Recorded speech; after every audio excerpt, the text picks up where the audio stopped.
Boa tarde, meus queridos irmãos de caminhada. Que a paz do Divino Mestre esteja sempre entre nós e que possamos fazer do amor e o carinho do Cristo a nossa meta de caminhada. Antes, iniciando o nosso trabalho, eu inicio agradecendo a Deus pela oportunidade deste momento, né? Agradecendo a nossa irmã Amália pelo convite, também me oportunizando e confiando. Obrigada, minha irmã. Que Jesus te abençoe e te proteja sempre. E iniciando a nossa conversação hoje, eu inicio falando com vocês sobre o Auto de Fé, que aconteceu em Barcelona em 9 de outubro de 1861. Foi quando nós tivemos a doutrina espírita divulgada na Espanha e foi divulgando devagar em todo o mundo como está hoje. O Auto de Fé, que aconteceu em Barcelona, foi um ato do bispo da época, né, quando um livreiro encomendou 300 volumes dos livros de Allan Kardec. E quando esses volumes chegaram, antes de chegar ao livreiro, tinha que passar pelo bispo. E quando ele ficou sabendo dos livros de Allan Kardec, que eram livros espíritas, ele, ao invés de devolver de onde vieram, ele pediu que um carrasco incinerasse os livros em praça pública. E isso o carrasco fez.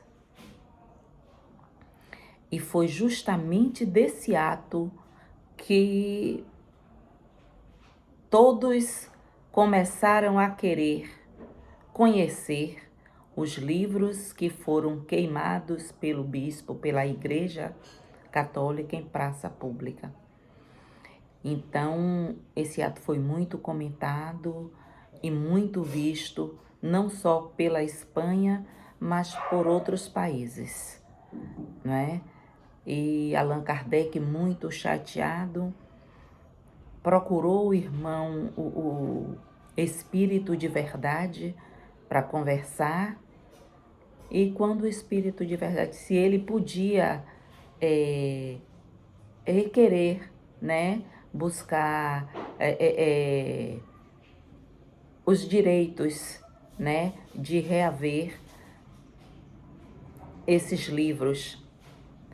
E o irmão, o espírito de verdade, disse a ele que sim, que se ele procurasse o ministro das causas internacionais, né, da França, ele conseguiria, mas que a perda material não seria nada diante do que estava para vir. Que nem que as pessoas lessem todas as obras que foram queimadas teria a repercussão que ganharia, que ganharia, né, a doutrina. E foi justamente aí quando o caso se tornou público, mundialmente público, e as pessoas começaram a querer comprar os livros espíritas que foram queimados. E foi aí que aconteceu a divulgação. Dias depois, Allan Kardec ainda recebeu as cinzas e algumas partes, né, queimadas, com alguns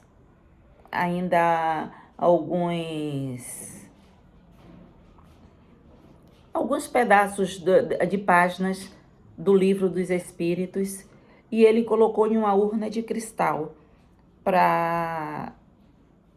como lembrança do episódio. E o que aconteceu? Veio logo depois a Segunda Guerra e os nazistas destruíram de novo, mas a doutrina já estava divulgada, já tinha sido difundida.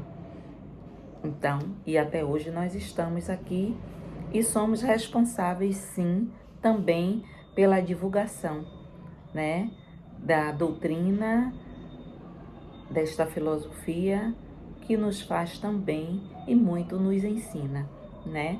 Agora vamos iniciando a nossa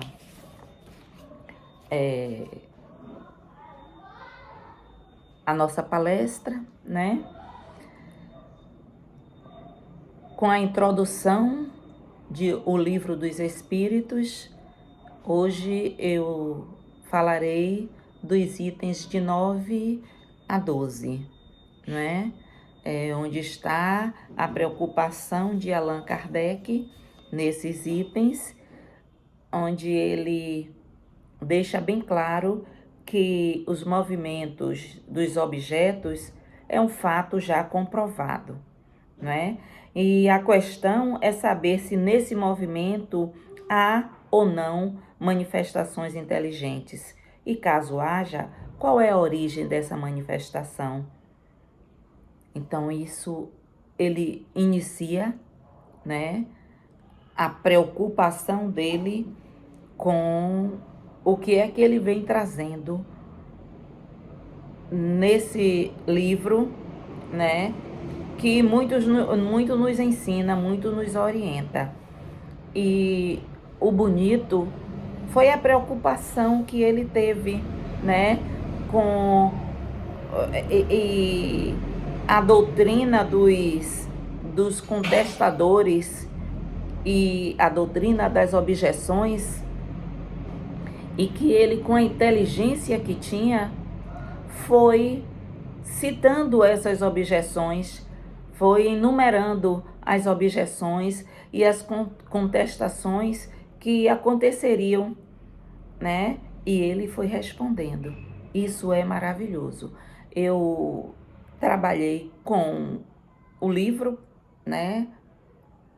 O Livro dos Espíritos, e trabalhei também, dei uma estudada no Livro dos Médiuns, né? Então vamos ver as questões que Allan Kardec trouxe e que servirá essas questões como aprendizado, né, de cada um de nós que abraçamos essa doutrina e com ela caminhamos. Vamos lá. Nos itens 9, 10 e 11, Kardec coloca objeções que poderiam ser levantadas por seus opositores e, de antemão, esclarece aos mesmos, que hoje esses opositores nós chamamos de intolerantes, né?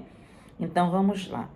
Os fenômenos espíritas ocorrem em vários lugares ao mesmo tempo e com médios diferentes.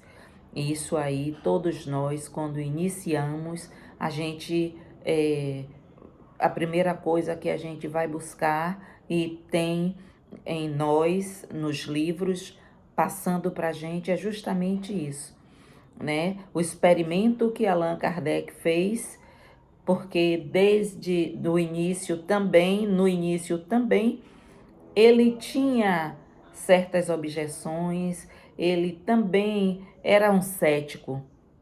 E foi justamente por causa desse ceticismo dele que ele resolveu, né? Quando ele resolveu abraçar, ele disse: como eu vou fazer, né, para mostrar que realmente acontece. Isso depois de alguns acontecimentos em que ele presenciou e que viu que não era brincadeira e se tratava de coisa séria. Então ele resolveu iniciar fazendo justamente uma pergunta para médiuns de vários países, e quando ele foi colhendo as respostas, a surpresa foi maravilhosa e muito agradável, porque desse jeito não poderia haver nunca. Bem, o charlatanismo ia ficar longe disso tudo, porque os médios não se conheciam e nem conviviam juntos, né? Para dizer que iam combinar alguma coisa, combinar respostas, não. Eram pessoas que não se conheciam e não conviviam. E aí é o que ele diz: não tinha condição de haver charlatanismo. Por que o charlatanismo não tinha condição? Porque tudo o que ele fez, não, ninguém tinha lucro, ninguém recebia dinheiro nenhum. Então as pessoas que faziam também, muitos faziam por curiosidade, né? E em outros momentos começaram a fazer por amor, por caridade, né? E aí vem outro. Não pode haver mistificação, pois pessoas distantes que não se conheciam, que não se conhecem, dão as mesmas respostas para o mesmo assunto. É como eu falei antes, eram pessoas distantes que não conviviam, então não podia dar respostas, as mesmas respostas, não idênticas, mas respostas que levavam a mesma coisa, né? Que diziam a mesma coisa. E aí ele vai com outro questionamento. Não pode ser só uma ilusão, pois seriam muitas pessoas de bom senso sendo iludidas ao mesmo tempo, e não pode enganar a todos durante todo o tempo. É claro, uma hora a máscara cai, não é isso? E é o tipo de charlatanismo que não poderia acontecer nunca. Como já disse, eles não estavam recebendo para isso. Eles fizeram parte da pesquisa, mas sem ônus nenhum. E eram pessoas de bom senso, pessoas inteligentes, pessoas que também queriam ver o resultado. Então, se uma ou alguma delas estivessem enganando, iam ser logo percebidos. Não é isso? Porque as respostas chegavam e chegavam as respostas sempre idênticas. Então, não podia haver mistificação, né? Não podia haver engano de jeito nenhum. E nisso ele continuou. Como ele já tinha experiência, essas questões que ele traz é justamente as questões que ele já tinha experiência, e ele sabia que a cada pessoa que lesse o livro ia questionar justamente essas coisas, né? Aí vem. E no livro dos médiuns, sobre essa questão de ser só uma ilusão, né? Eles falam muito sobre isso, sobre o caráter, né? O caráter moral de cada um. Aí vem a quinta questão. Quanto à linguagem dos espíritos, sabemos que os mesmos não são iguais, nem em conhecimento, nem em qualidades morais, e tem-se que passar pelo crivo da razão. São pessoas sérias, né? Pessoas que vai dar essas respostas também vieram, como acontece com a gente, que as respostas vêm de acordo com o nosso conhecimento, né? E a nossa qualidade moral. A gente vai respondendo, a gente vai buscando cada vez mais. E aí vem quando no livro dos médiuns diz assim: espíritos superiores não se contradizem nunca, e só dizem coisas que a gente possa aproveitar, né? Eles apreciam os espíritos pela linguagem que uma e pelas suas ações, pelos seus conselhos que dão. Então, quando a gente leva com seriedade, justamente porque eles não vêm dizendo nunca a gente, fulano, alguém está falando de você, alguém fez isso para você. Não, mesmo que veja, mesmo que sinta, o conselho é sempre um conselho bom, um conselho tirando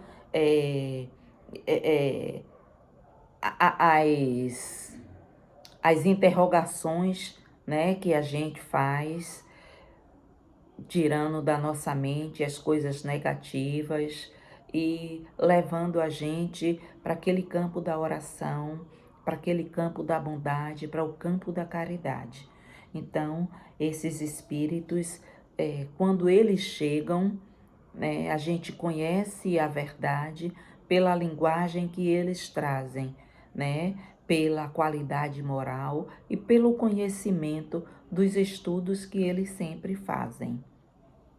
Outra questão que Kardec levantou: dizer que nas comunicações espíritas a intervenção de um poder diabólico é nivelar por baixo, achando que Deus somente permitiria a manifestação dos maus espíritos sem o contrapeso do conselho dos bons. E nós sabemos bem disso, né?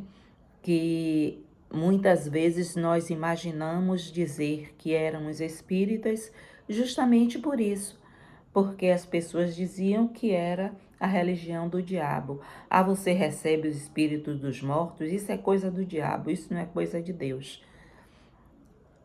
Mas essas pessoas desconhecem, são os intolerantes, né? E que pratica veemente a intolerância, e eles esquecem que Deus está sempre ao lado de cada um de nós. Seja onde quer que estejamos, Deus está ao nosso lado. Então, se tem espíritos inferiores chegando perto de nós, mas tem o conselho também dos bons, dos espíritos superiores, né? De acordo com como eu falei na questão antes, de acordo com o nosso conhecimento, de acordo com a nossa caminhada, o que é que a gente pensa, o que é que a gente faz, né? O que é que a gente quer pra gente de bom.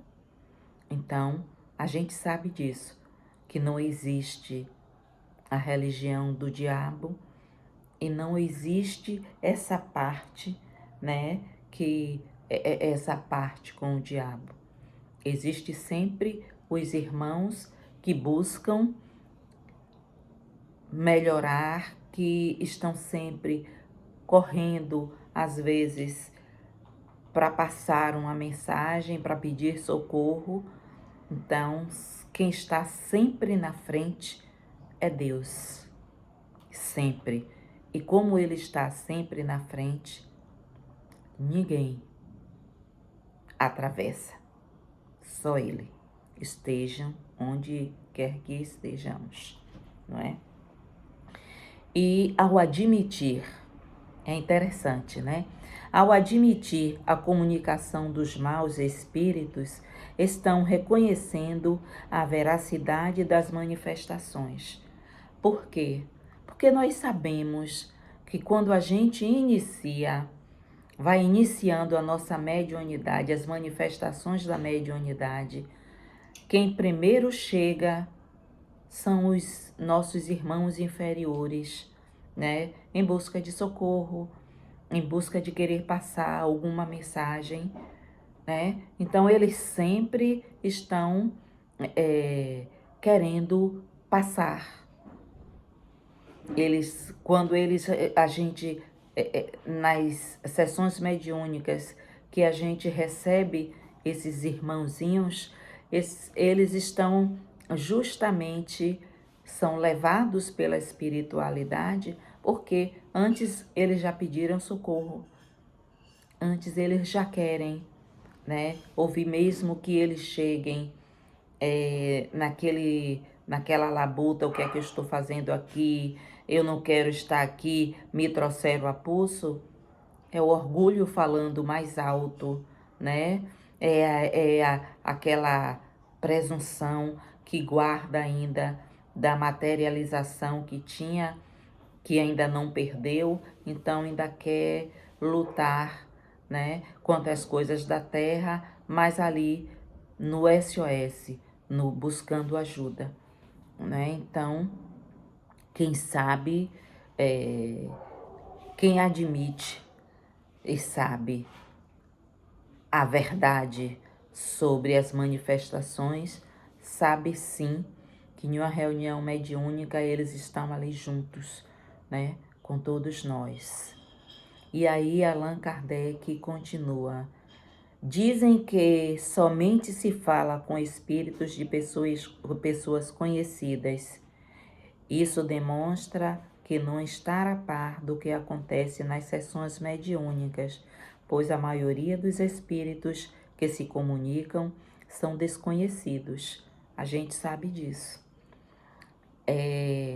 Eu sempre falo isso, que eu ouvi de Valdo Franco, que a nossa, e eu acho que foi Chico Xavier também, eu lendo alguma coisa deles, eu vi que a população terrena de desencarnados é bem maior do que a de encarnados. Então, esses irmãos às vezes nos atropela, tropeça na gente, querendo sim passar mensagens, querendo ser socorridos, muitos querendo serem socorridos, né? Então, não são pessoas conhecidas que vêm em reuniões mediúnicas, não são espíritos conhecidos.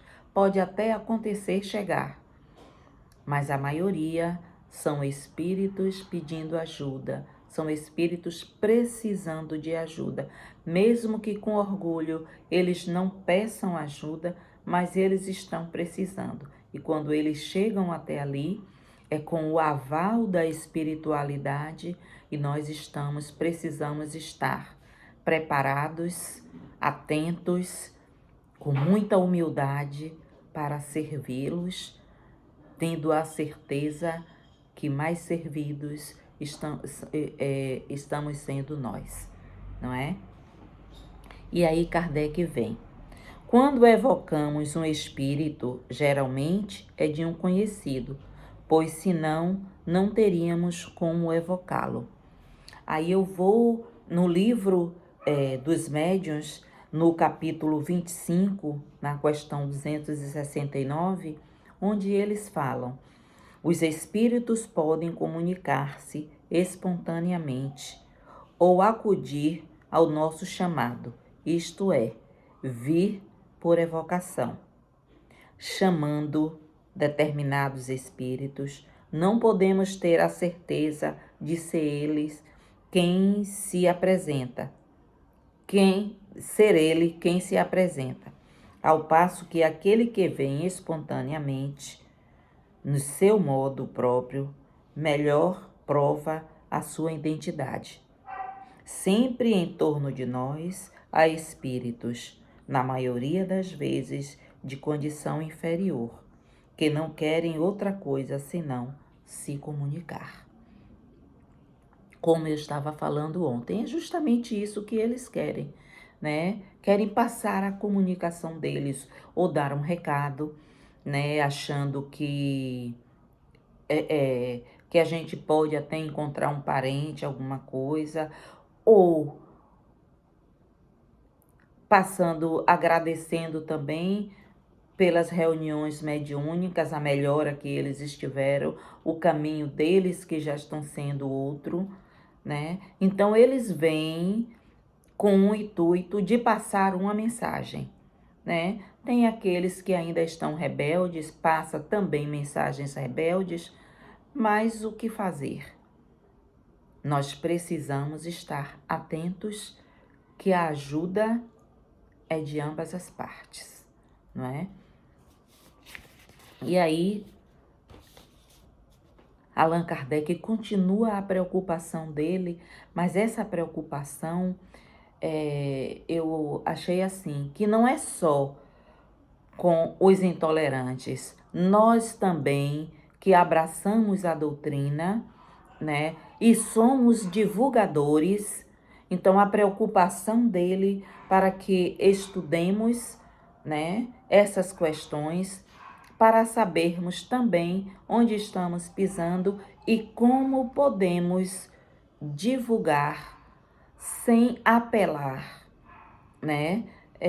Conversar com as pessoas com sobriedade, mas com muita firmeza do que a gente estuda, não é? Então, eu achei que a preocupação dele é justamente isso, que a gente pode se despir de orgulho, né, de vaidade e fazer a coisa como ela precisa ser feita. Então ele traz todas essas questões que a gente precisa estudar para quando a gente entrar sabendo o que está fazendo e sabendo onde nós estamos pisando, não é?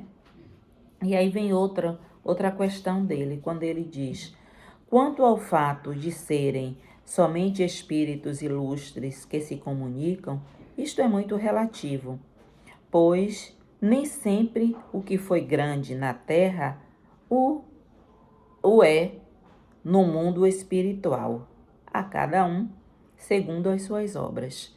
E a gente sabe muito bem disso, que nem sempre nós somos espíritas, nós estamos sempre estudando, abraçando, não é, a doutrina, mas de vez em quando a gente dá uma fugida, né, na situação da paciência.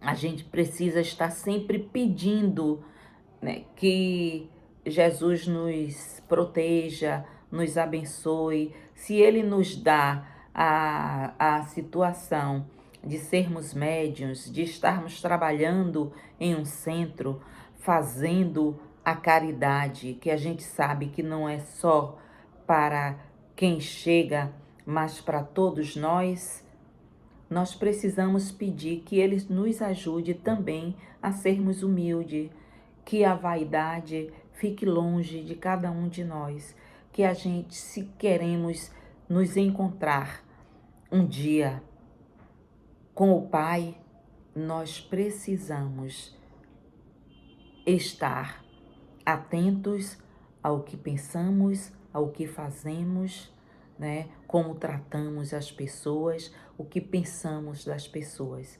Então é necessário que a gente esteja sempre vigiando e não esqueça de orar, né?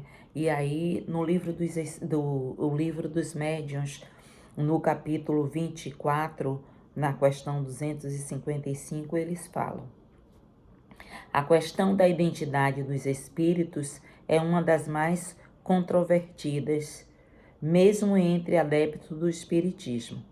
É que, com efeito, os espíritos não nos trazem um ato de notoriedade, e sabe-se com que facilidade alguns dentre eles tomam nomes que não lhes pertencem. Todavia, em muitos casos, a identidade absoluta não passa de questões secundárias e sem importância real.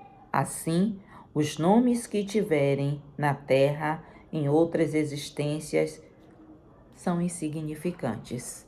E a gente sabe que muitos irmãos, os brincalhões, eles vêm passando. Eu lembro bem que tinha uma criatura no centro que dizia que recebia Dr. Bezerra de Menezes, o espírito de Dr. Bezerra de Menezes, e ela se sentia, né, um ser humano tão humilde como foi e é o espírito Bezerra de Menezes. Ela tinha uma pompa só, porque ela dizia que recebia eu, como quem ela não ia sentar junto dos outros espíritos que recebiam os espíritos inferiores. Então estamos longe ainda de recebermos esses espíritos. E quando a gente vai buscando quem é, uma vez eu ouvi no centro, quando se perguntava muito, estávamos em uma reunião e perguntando, mesmo que não silabasse, né, mesmo que a gente não externasse a pergunta, mas ficava na mente, e um espírito, um mentor chegou e disse: vocês querem saber nomes para quê? Nomes não importam. O que importa é o trabalho que viemos desenvolver, né? E talvez por causa disso mesmo, para não estar caindo nesses enganos, nessas mistificações, né? Que os irmãos brincalhões gostam de trazer. E aí, o codificador, né, Kardec, continua. Um fato demonstrado pela observação e confirmado pelos próprios espíritos é o de que os espíritos inferiores muitas vezes usurpam nomes conhecidos e respeitados como Sócrates, Júlio César, Carlos Magno, Napoleão, e aí lá vai, né? Quando ele vê uma pessoa muito vaidosa, e eu lembro sempre do livro Isso Aconteceu na Casa Espírita, né? Que eles pegam a gente justamente pela vaidade e pelo orgulho, aí eles brincam com a gente desse jeito, dizendo que é quem eles não são, né? Então eles roubam os nomes e vêm se passando como tal, né? Essa dívida existe mesmo pelos fervorosos da doutrina espírita, os quais admitem a intervenção e a manifestação dos espíritos, mas inquirem que controle se pode ter da sua identidade. Nenhuma, né? Porque primeiro nós precisamos conhecer as nossas energias, a energia de dos mentores, né? Para a gente conhecer também que quando se chega, não é um mentor, é um irmão, né? Um irmão brincalhão. E nós precisamos estudar muito, precisamos estar muito atentos, precisamos nos despir muito do orgulho, da vaidade, para que essas coisas deixem de acontecer, para que nosso trabalho seja um trabalho respeitado, seja um trabalho que não dê trabalho à espiritualidade, que prepara, né, para a gente desenvolver os trabalhos no centro espírita. E aí vem a outra questão. Quando se manifesta o espírito de alguém que conhecemos pessoalmente, de um parente ou de um amigo, se há pouco tempo que morreu, sucede geralmente que sua linguagem se revela de perfeito acordo com o caráter que tinha aos nossos olhos quando vivo. Aí constitui indício de identidade, não existindo quase lugar para dúvidas. Entretanto, quando o espírito fala de coisas particulares, lembra acontecimentos de famílias, sabidos unicamente do seu interlocutor, um filho não se engana com a linguagem de seu pai ou de sua mãe, nem os pais, quanto a de um filho. Neste gênero de evocações íntimas, o mais obstinado, cético, são convencidos. E eu digo isso, meus irmãos, que aconteceu comigo no Estrela Guia, no Centro Espírita, é o único que eu frequento e frequentei até agora. Então, quando aconteceu, meu pai passou, o espírito de meu pai veio passar uma mensagem através de minha filha em um trabalho mediúnico que estava acontecendo. E quando ele terminou, Luciana disse: ele é um senhor baixinho e tal, pam, pam, pam, tá bom. Quando eu cheguei perto, que minha filha olhou para mim, a palavra que ele me disse, a frase que ele me disse, era a frase que ele me dizia sempre. Eu disse: é papai. E foi maravilhoso.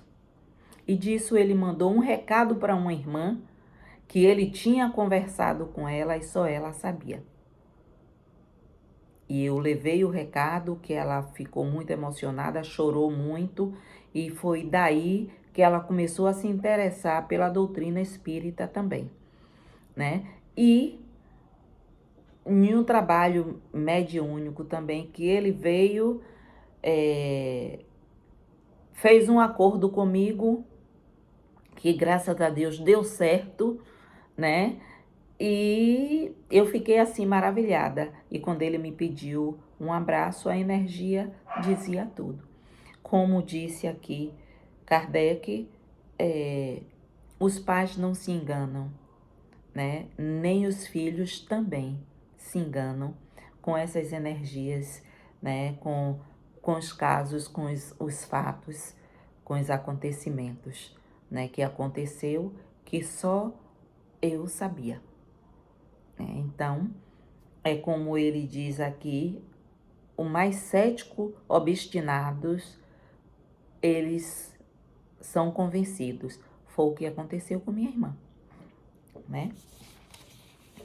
Outra característica é a caligrafia. Dissemos que a caligrafia do médium muda, em geral, quando outra pessoa passa a ser o espírito evocado e que a caligrafia é sempre a mesma quando o mesmo espírito se apresenta. Tem-se verificado inúmeras vezes, sobretudo se se trata de pessoas que morreram recentemente.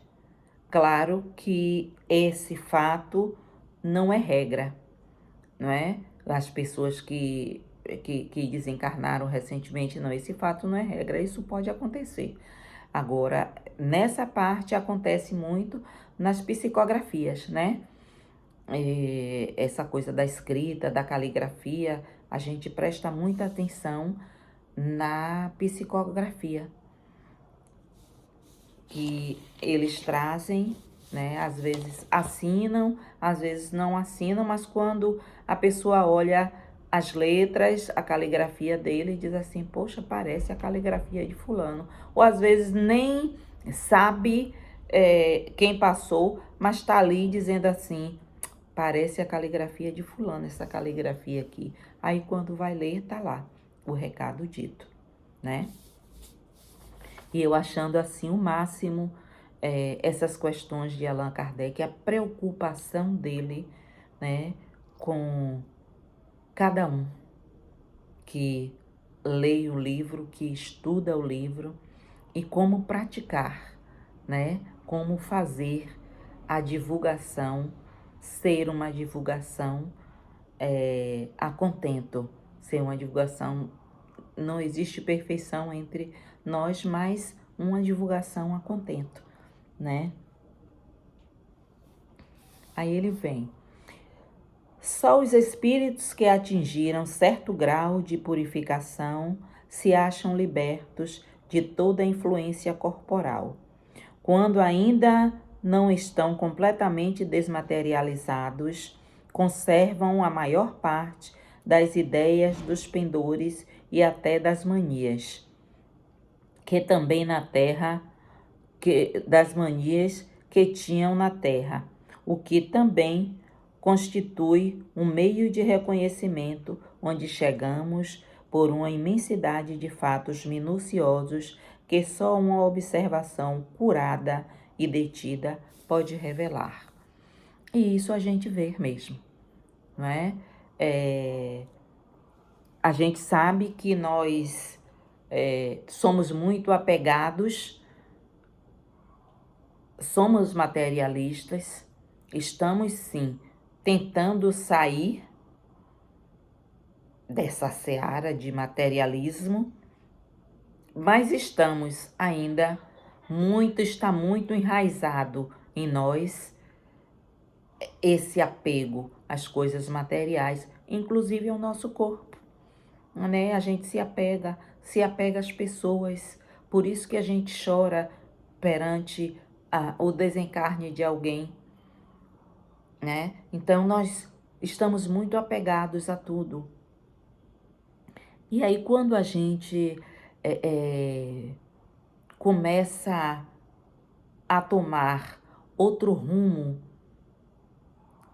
claro, na espiritualidade, a gente vai deixando de sentir, deixa de sentir perfume, deixa de sentir fome, que sente a falta ainda, deixa de sentir a falta do corpo em si, né? Então, isso só acontece quando a gente já está lá tentando se cuidar, se trabalhando para se desmaterializar.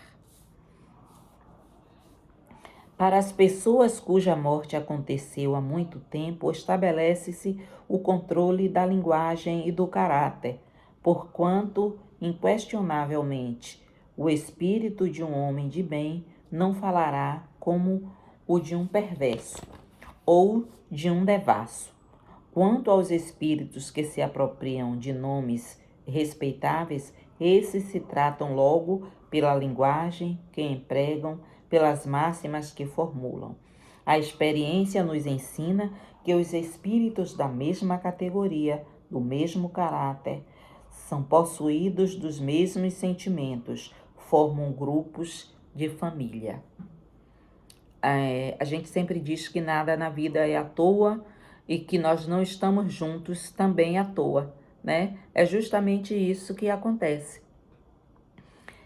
Os grupos são formados por pessoas afins, por pessoas que comungam da mesma qualidade moral, que quer procurar os mesmos conhecimentos. Somos diferentes, sim, pensamos diferentes, mas com um pensamento muito positivo, um pensamento do bem, pensamentos de amor, pensamentos pensando em fazer caridade, não é? Então, isso tudo a gente vai fechando, né? E a gente vai se encontrando. Porque se as pessoas pensam tão diferentes, uma pessoa que pensa que é muito devassa, né, que pensa em devassidão, excesso de sexualidade, que uma pessoa que pensa em matar, em fazer mal aos outros, não vai comungar nessa mesma família pensando em fazer a caridade, pensando em abraçar o seu irmão, em quando você olha para ele e vê que ele está precisando de ajuda e dizer: tenha calma, meu irmão, eu estou aqui com você. Então, são pessoas que pensam diferentes, mas há pessoas que comungam, que rezam na mesma cartilha, com certeza se encontram, como nós encontramos a família que a gente